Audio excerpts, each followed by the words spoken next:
Thank you, Chair. My fellow panelists, uh, ladies and gentlemen in the front row, the dignitaries, my friends, the students, it's a proud privilege for me to be here talking to such an august gathering. And I think Professor Mehul Chauhan has done a very wonderful job of bringing me here after lunch, because 1.5 day of social dynamics related to sustainable development is I think, it can really uh, take its toll on the mind. And after lunch, like the chair pointed out, you will be feeling little, after sumptuous lunch, you will be feeling little sleepy.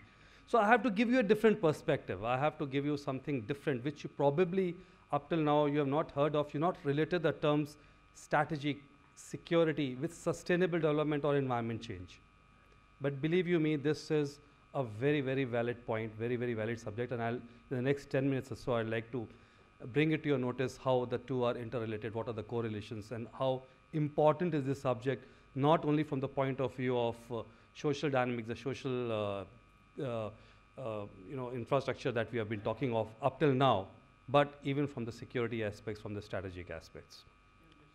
Not 10 minutes also, 10 minutes. Okay. I've got a very strict chair, so I like to stick to 10 minutes only. I've never been able to speak to a superior officer like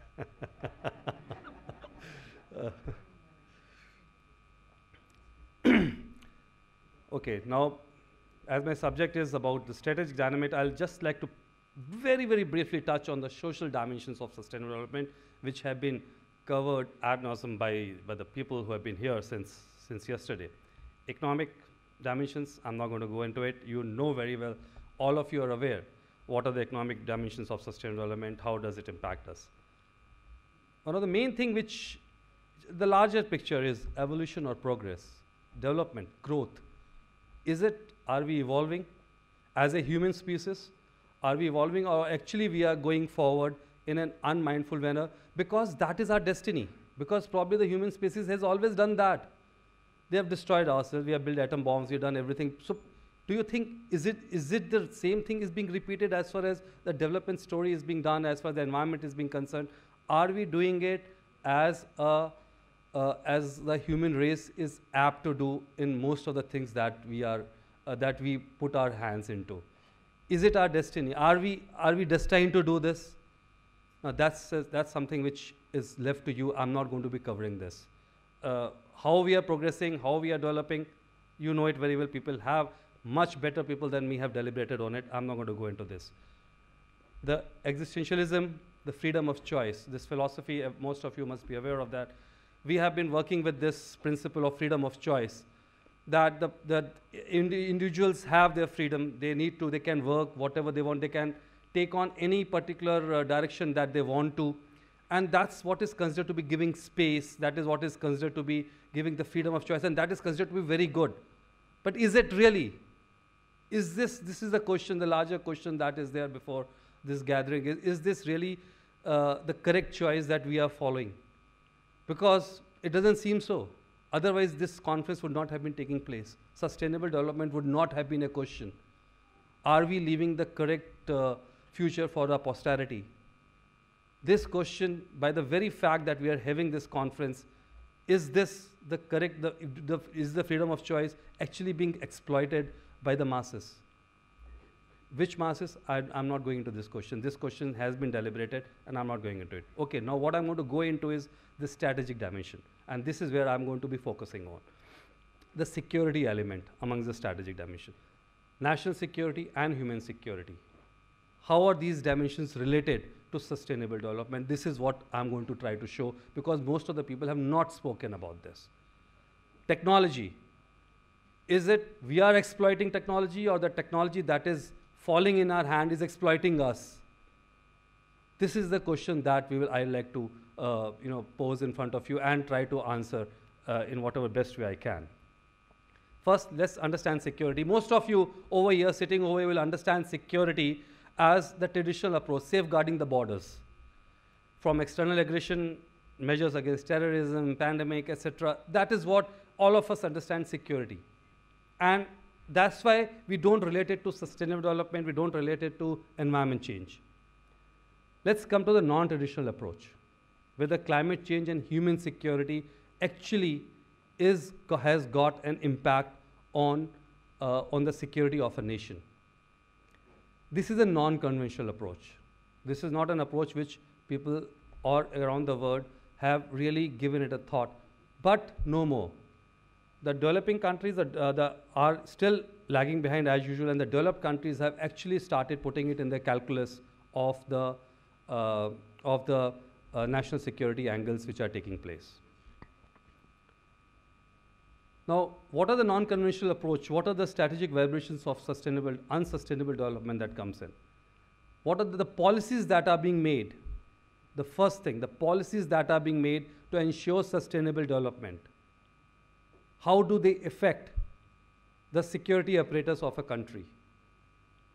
I was talking to someone in the afternoon, probably the chair and some other people, and most of the people are of the opinion that the policies which are being made do not take the military into account. That means they are not made for the military, they are not made for the armed forces. They are away, they are aloof from all this. It's not so. The environmental policies, whatever policies are governance policies which are made by the government are very much applicable to all military installations. How does it affect the training? How does the operational preparedness get affected? I'll come to that later. So the non-conventional strategic considerations, what is the direct impact of climate change on military installations? This is just one of the questions that I'm answering.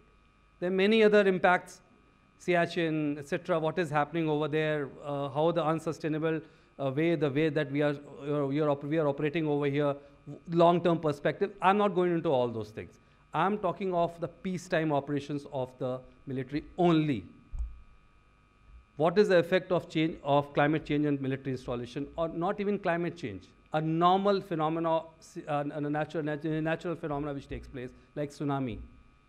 The Air Force base in Nicobar, when the tsunami struck, the first thing which was destroyed was the officers' quarters, because they were the closest, because they were the most scenic place to be, in the whole station. That is where they were supposed to be, because it was a very scenic place. But they bore the first brunt of tsunami. And the fatalities that took place were mostly of the officers' families, because the officers were busy looking after the equipment, but the families were still in the house. Now, what is the vulnerability of our installations? I'll give you one example, and this which probably most of you in India would be aware of. This is a landmark of Mumbai, Gateway of India. You are aware which hotel is this being reflected over here. All of you are aware. This is what all of you are aware that due to rise is taking place. The polar ice caps are melting, sea rise is taking place. 10 years, 20 years, 30 years, timeline is not what I'm debating over here. It is happening. Now, this is the situation as on today. What's going to happen 30 years, 40 years down the line? We have got our naval infrastructure in Colaba, which is next to the sea lane, next to the sea rise that is taking place. What's going to happen after 40 years there? Where is it going to go? Is it going to move inside? Inside is this building you see over here, which is the financial capital of India. There's no place. Any of you who are from Mumbai would know that there is no place near Nariman Point. Where is it going to go? As the sea is going to come inside, where is the naval infrastructure going to go? Can it move a window? Can it move inland? Can it move in? Naval infrastructure cannot operate on land. It has to be next to the sea. But where? Who will move inland? This requires a long-term perspective. This requires development to take place, a thought process to be given, how the development will take place in this particular region. Where will it be shifted? Where will it go? And these are not easy questions. These are long-term questions which needs to be answered, because these have direct impact on the national security. Coming to the environmental regulations, I spoke of this earlier. The sustainable habitats and environment are equally applicable to all departments. The technologies that are being made, they are imperatives for operational preparedness. Okay, I'll come to one simple example of ozone depleting substances, halon, which are used in most of the military hardware as a fire suppressant. When they go into the atmosphere, they release into the atmosphere, they destroy the ozone layer. That's why there's the Montreal Protocol. In India is a signatory to that UN protocol of Montreal Protocol, and those regulations apply to everyone in India, irrespective whether they are military or non-military. Now, there is no drop-in replacement for these particular chemicals even up till now. So what do? Up till now, till 4 years back, even the Air Force was releasing these chemicals into the air, little realizing the impact it was having. Not the environment. They were not bothered about that. They're still not. But now they are bothered because this chemical is not available anymore. The production is stopped all over the world. So how do you aircraft? All aircraft use this particular chemical as fire suppressant. Can you fly an aircraft? Can you go submarine? Can you go in a ship without having a fire suppressant? You cannot. But as per the environmental regulations, which India has signed, the production is all over the world. So how do you decide? How do you work? You store it, you recycle it, and you reuse it. It requires a huge amount of planning. It requires some amount of international cooperation been brought about by the United Nations program, by the program which are running all over. But this is the direct impact on security. Because if you don't have them, your hardware is as good as sitting on the ground, doing nothing, leaving everything open to hostile elements. The third, the military leadership itself has to be convinced of reducing their own environmental boot prints. I call it boot prints, I don't call it footprints, for these obvious reasons. You tell them that you have for the environment, the military is going to say, go take a hike. Because that's not the role of a military. And all of you know that. That's why probably you are surprised to see a military talking like this in front of you.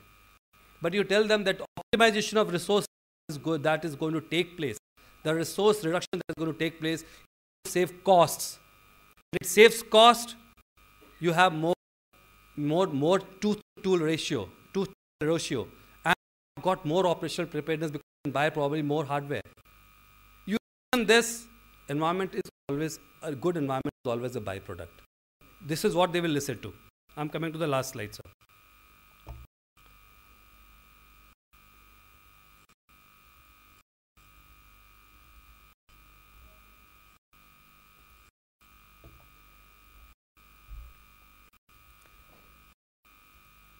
Okay, this is my last slide. What happens to the direct impact of unsustainable development on national security? All inequalities and non-sustainable development is never inclusive. We have heard about this. It is never inclusive.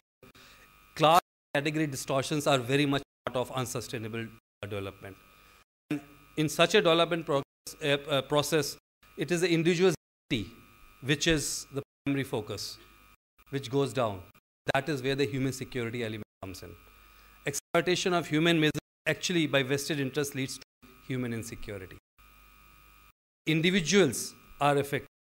The community is affected. And because of this inequality, because of sustainable development. How you where people have spoken much better than me. So, if the military is only going to guard the borders, they are staying inside the citizens. If they are not safe because of sustainable development, what is the point? Because one way or the other, your citizen to whom you are placed there, they are not safe. So, if the individual is not safe, the nation cannot. If you are not strong from inside, you are not strong from outside also. That's a very, very valid point. So, human insecurity has the potential to destabilize internal and external security of a nation. And this human insecurity can only come about if unsustainable development is taking place. You have to address this challenge. Otherwise, the nation per se is going to be weak within and then from outside also.